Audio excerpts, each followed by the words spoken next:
pessoas machucadas dentro da igreja. Às vezes, quantas e quantas pessoas que estão lá fora também, que não querem mais saber da igreja, que não querem mais saber de Jesus, porque foram machucadas, porque foram feridas de alguma maneira. Quantas pessoas estão pensando em voltar a pescar? Quantas pessoas estão pensando em voltar às práticas antigas? Ah, não vai acontecer mais nada, não.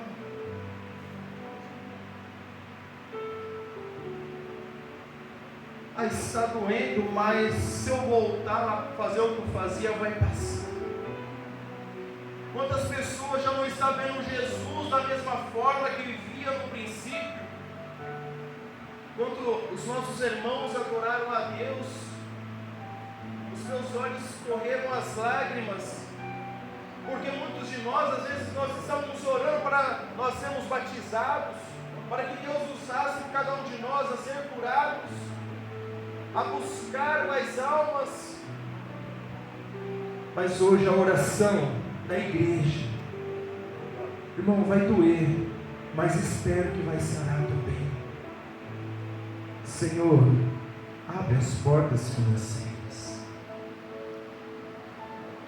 Senhor, multiplica cada vez mais. Em vez das orações, era multiplica os membros, multiplica as almas. A oração é multiplica os membros, não. As curas, não. Mas financeiro. Mas só que Paulo também fala em 1 Timóteo, capítulo 6, versículo 10, que a raiz de todos os males é amor ao dinheiro. A nossa vez, a nossa geração não está pondo primeiramente Deus, mas está pondo primeiramente o dinheiro. Quer ver uma casa ter paz? Não é ter Jesus, que os irmãos me entendam, é ter dinheiro. Mas a casa que tem a verdadeira paz é aquela que tem a Jesus Cristo. Amém. Às vezes não tem R$1 no bolso, tem simplesmente o pão, a janta, mas tem Jesus, já é o suficiente. Quantas famílias são milionárias, ricas, estão sendo destruídas, porque o que sustenta uma família não é o dinheiro, mas sim é Jesus. O que sustenta os seus filhos é Jesus. O que sustenta o teu trabalho é Jesus. Ah, irmão, mas só que eu sou bom. E se Jesus cortar o fôlego de vida, onde que vai o nosso ser bom? E Pedro, ele estava nessa frustração, nesse desânimo, a qual muitos de nós, às vezes nós pensamos em parar, em desistir. Senhor, eu não quero mais. Eu tenho certeza que todos aqui, irmãos, irmão, eu não. Eu tenho certeza que todos, porque cada um de nós passamos por todas as estações da nossa vida. Todos de nós somos provados, somos tentados, e muitas das vezes nós não temos forças, e assim que Deus prova que Ele é sobre a nossa vida, sobre a nossa família. Pedro está aqui, juntamente com os discípulos, nesse momento de frustração, nesse momento machucado, nesse momento ferido, a qual o exército romano, os judeus causaram essa ferida, não somente em Pedro, mas em muitos discípulos e muitas pessoas que estavam e vivenciaram o ministério de Jesus. Os irmãos sabem por que eu não julgo aquelas pessoas que voltaram para trás, aquelas 500 pessoas que estavam reunidas, mas cerca de 380 voltaram para trás, porque ninguém sabe o que cada uma delas estava passando. Às vezes nós olhamos, mas a fulano de tal parou, desistiu, mas ninguém sabe o que cada uma delas estão passando. Ninguém sabe o que eu e você estamos passando. Às vezes, naquela época, irmãos, estava tendo uma perseguição muito severa sobre aqueles que serviam a Jesus, aqueles que caminhavam com Jesus. Muitas pessoas estavam sendo presas, muitas pessoas estavam sendo até mortas, por causa de servir a Jesus.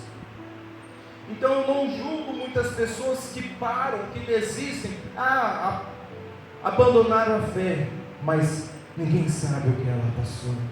Assim como ninguém sabe o que eu e você passamos, às vezes nos encontramos aqui no domingo, cheiroso, bonito, vestido, às vezes com um sorriso no rosto, mas com a alma por dentro sangrando, mas só que você venceu, nós vencemos.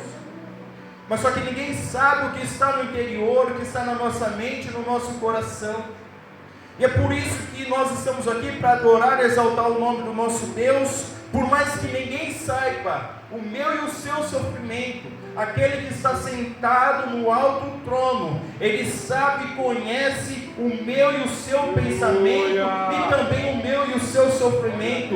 Por mais que nós não falamos para o nosso irmão do lado, por mais que nós não falamos para o nosso pai, para a nossa mãe, mas o nosso Deus, mesmo com gemidos inexprimíveis, é como não sai uma palavra, Ele conhece o meu e o teu coração.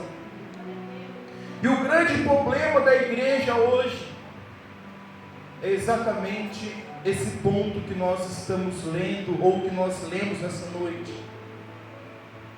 Nós se esfriarmos, nós deixarmos de acreditar em Deus, como foi louvado o Senhor, aviva outra vez. Aí a gente vem em vez de nós estamos realmente desejando isso, nós estamos, será que não vai chegar logo assim? Senhor, toca em nós.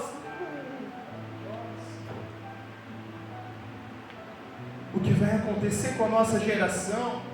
O que vai acontecer com a igreja, se a igreja continuarmos assim? Muitas das vezes dormindo, muitas das vezes, importante é a minha vida, mas não esqueça, você tem os seus filhos, os seus netos, pessoas que dependem da sua oração. Quando nós pensamos em desistir, não olha somente para você, mas olha as consequências que vai causar na vida daqueles que estão debaixo do seu teto, da vida que estão debaixo do seu joelho, das vidas que estão debaixo das suas orações.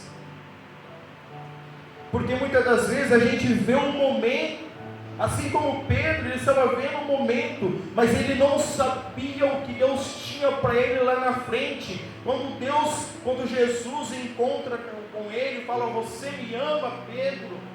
Ele está querendo incentivar Pedro de alguma forma. Se você me ama, você vai conseguir. Se você me ama, você vai vencer. Se você me ama, você vai alcançar as promessas. É isso que Jesus queria falar para Pedro, dando um incentivo. Ele não falou: Pedro, se esforça, te levanta, vai. Não, ele falou: você me ama, como você me falou lá atrás que você me amava. Então eu venho te dizer nessa noite: tu me amas de verdade? Tu me amas de verdade, igreja? Tu me amas de verdade? Porque quando Jesus está falando isso, Ele está incentivando Pedro. Ele não está afrontando Pedro. Ele não está querendo desanimar Pedro. Mas Ele quer despertar o melhor do ministério de Pedro. Não é porque Pedro desanimou um pouquinho, não é porque Pedro teve ali um momento de frustração que Jesus cessou os seus planos na vida dele.